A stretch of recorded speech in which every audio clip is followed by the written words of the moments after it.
ఇది కేవలం సమాచారంగా మాత్రమే భావించండి. వైద్య నిపుణులను సంప్రదించండి. ఎన్ని స్పూన్స్ ఆఫ్ షుగర్ మనకి allowed for normal healthy? So generally 2 to 3 spoons అని చెప్పుకుంటాం ఫుల్ డేలో. అంటే మనం ఒక 2 కప్పులు కాఫీ తాగితే ఈజీగా వచ్చేస్తుంది, అయిపోతుంది. అండ్ 2 స్పూన్లు అంటే తలకొట్టి అంతే, గరిటె కాదండి, స్పూన్. స్పూన్ లో ఇట్లా తల కొట్టే అది మీకు 1 స్పూన్, అలా 3 స్పూన్స్ అలౌడ్. సో మీరు ఏం చేసుకోవాలి, ఖచ్చితంగా మీరు కాఫీ తీసుకుంటాను అని అనుకున్నారనుకోండి, ఈ కాఫీ పోర్షన్ తక్కువ చేసుకోండి, so that me sugar allowance అందులో కొంచెమే పడుతుంది. సాటిస్ఫై అవుతారు కూడా. మీరు కాఫీ తాగినట్టు అనిపిస్తుంది, అందులో షుగర్ మీరు అనుకున్నంత వేసుకున్న మీ టేస్ట్ బడ్స్ కి కూడా బాగానే. ఈ మధ్యలో అమ్మ గులాబ్ జామున్ చేసేస్తే ఏం చేయాలి? తీసుకోండి, but maybe just taste it. ఒక టేస్ట్ చేసుకోవడం, లైట్ గా తినడం, లేదు దానికి ఒకవేళ తీసుకున్నా కూడా నెక్స్ట్ 2-3 days లో కాంపెన్సేట్ చేసే ప్రయత్నం చేయడం. ఖచ్చితంగా ఆ సెల్ఫ్ అవేర్నెస్ ఇప్పుడు ఈ రోజుల్లో అవసరం. ఇదివరకు పెద్ద పెద్ద గాయకులు కిషోర్ కుమార్ గారి గురించి చెప్పేవారు. ఆయన 1/4 కిలో పేడ కోవా తినేవారు, ఒక 1/2 కిలో పకోడీ తిని వెళ్ళి పాడేవారు ఆ టైంలో. అంటే బట్ ఇప్పటి రోజుల్లో we are having to watch everything. So that is probably because how the food was at that time. Probably it was very nature close. Nature ki chala close ga, organic ga, very easily available, freshly things ఉండేవేమో. ఇప్పుడు మనకు అంత ఈజీగా అవి దొరకట్లే కాబట్టి, అంత processed అయిపోయింది కాబట్టి, maybe we can't do all that. And final question in the diet chart, మీరు షుగర్ గురించి అడిగాం కాబట్టి, డైరీ ఎఫెక్ట్ పొట్ట మీద, లివర్ మీద ఎలా ఉంటుంది? సో డైరీ అనేదండి, ఇప్పుడు చాలా మంది చిన్నప్పటి నుంచి మనము మిల్క్ అనేది తీసుకుంటూ ఉంటాము, తెలియకుండా నార్మల్సీ అనుకునే వాళ్ళు ఏంటంటే రోజుకి 2-3 సార్లు మోషన్ స్టూల్ పాస్ చేస్తే దట్స్ నార్మల్ అనుకునే వాళ్ళు ఉన్నారు. కానీ వాళ్ళకి అక్కడ అర్థం అవ్వాల్సింది ఏంటంటే, కెన్ మిల్క్ డూ దిస్ అని వాళ్ళు అనుకోవచ్చు, బికాస్ అంత ఇంటిగ్రల్ పార్ట్ మన బాడీలో మిల్క్, మన డైట్లో. సో 2 to 3 times మీరు ఒక మిల్క్ ప్రోడక్ట్ కానివ్వండి తీసుకున్నారు అని అంటే, స్టూల్ అనేది ఇంక్రీజ్ అవుతుందంటే అసలు వాళ్ళకి లాక్టోజ్ ఇంటాలరెన్స్ ఉందా అనేది వాళ్ళు ఫస్ట్ చెక్ చేసుకోవాలి. లాక్టోజ్ ఇంటాలరెన్స్ అంటే basically everything is on the liver, digestion happens in the liver.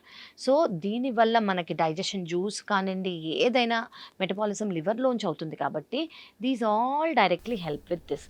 So మనము ఇంటాలరెంట్ వాళ్ళకి మిల్క్ అనేది ఇచ్చామనుకోండి, ఫస్ట్ వాళ్ళ లైఫ్ స్టైల్ అనేది చేంజ్ అవుతుంది, ఇంక్రీజ్ ఫ్రీక్వెన్సీ ఆఫ్ స్టూల్స్ అయ్యే అవకాశం ఉంటుంది, వాళ్ళ irritability. So this is very important అండి. మన గట్ బ్రెయిన్ యాక్సెస్ అని మనం అనుకుంటూ ఉంటాం కదా.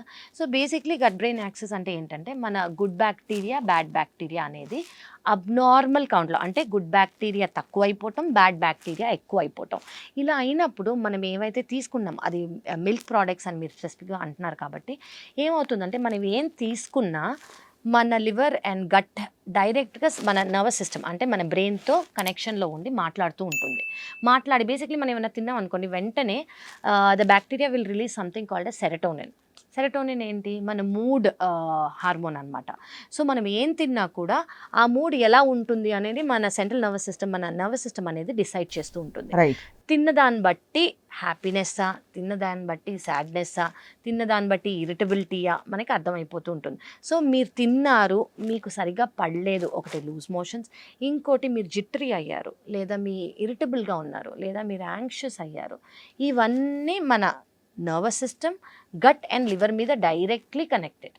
సో మీరు ఫస్ట్ అవేర్నెస్తో తినేటప్పుడు ఇది ఏదన్నా అవుతుందా, నేను మిల్క్ కానివ్వండి, మిల్క్ ప్రోడక్ట్స్ తీసుకున్నప్పుడు కానివ్వండి, కాఫీ కానివ్వండి, టీ కానివ్వండి, whatever is associated with milk తీసుకున్నప్పుడు ఇది అవుతుందా అని తెలుసుకుంటే, we are actually protecting the amount of good bacteria in a body and అవసరం లేని హార్మోన్స్ సెక్రీట్ చేయకుండా ఆ మూడ్స్ అనేది మనం అవాయిడ్ చేసుకోవచ్చు. Got it. కాబట్టి మనం మంచికో చెడుకో అనునిత్యం మనం తినే పదార్థాలని బాగా గమనించి ఆలోచించి తినవలసిన రోజులైతే వచ్చేసాయి. ఏది పడితే అది అలా తినేసి ఏం అవ్వదులే నాకు అని అనుకునే పరిస్థితులు కాదు. అండ్ తప్పకుండా ఐ థింక్ మీరు చెప్పిన చాలా సూచనలు చాలా ఇన్స్పైరింగ్గా చెప్పారు. ఇంకా ఆల్కలైన్ వాటర్ అని చెప్పి, లెమన్ స్లైసెస్ నీళ్ళలో వేసి మింట్ లీవ్స్ వేసి పెట్టని, ఇలా అందంగా I think food can be a celebration and in the process మనం మన శరీరాన్ని కూడా చాలా హీల్ చేసుకోవచ్చు. డాక్టర్ కావ్య, కరెక్ట్ అండి. Thank you so much. Beautiful topics today. Thank you very much. చాలా యూస్ఫుల్ టాపిక్స్ గురించి వాళ్ళ మంచి టిప్స్ ఇచ్చినందుకు మీకు ధన్యవాదాలు. Thank you very much. నమస్తే.